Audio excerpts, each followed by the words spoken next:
All Queens Chess, How to Play. The object of this two-player game is to be the first player to get 4 of your queens in a straight line horizontally, vertically, or diagonally.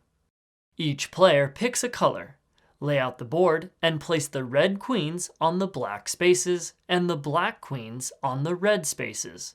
Pick a player to go first, then turns alternate.